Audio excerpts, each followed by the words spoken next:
Ni ripoti za Ayo TV kutokea Mahakama Kuu ya Tanzania, masjala ndogo ya Dar es Salaam, ambapo imepanga Oktoba 15 ya mwaka huu 2025 kuendelea na ushahidi wa kesi ya uhaini ambayo inamkabili mwenyekiti wa Chadema Tundu Antipas Lissu, ambaye ataendelea kumhoji maswali ya dodoso shahidi wa pili wa upande wa Jamhuri.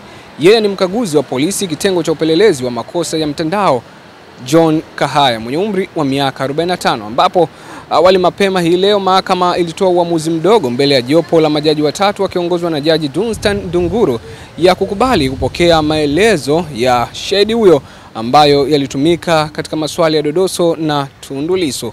Mvutano ulishuhudiwa katika viunga hivi vya Mahakama Kuu ya Tanzania mapema asubuhi wakati kesi hiyo ilipoanza juu ya maswali ya Lissu kuelekeza moja kwa moja kwa shahidi huyo ya kwamba maelezo aliyotoa polisi na yale ambayo yapo katika maelezo yake yaliyopo mahakamani yana utofauti ama mkanganyiko. Hivyo Lissu akawa anaendelea kumhoji maswali ya dodoso ikiwemo tarehe ya kuajiriwa kwake.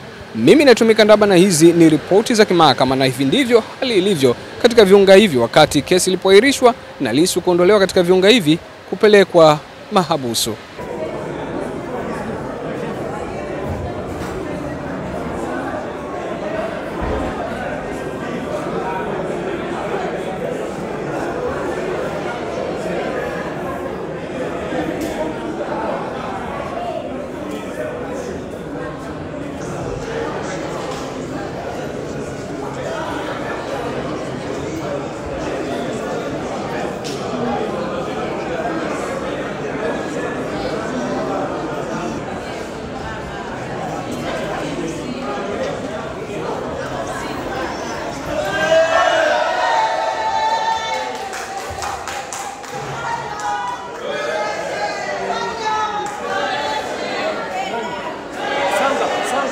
Sanga.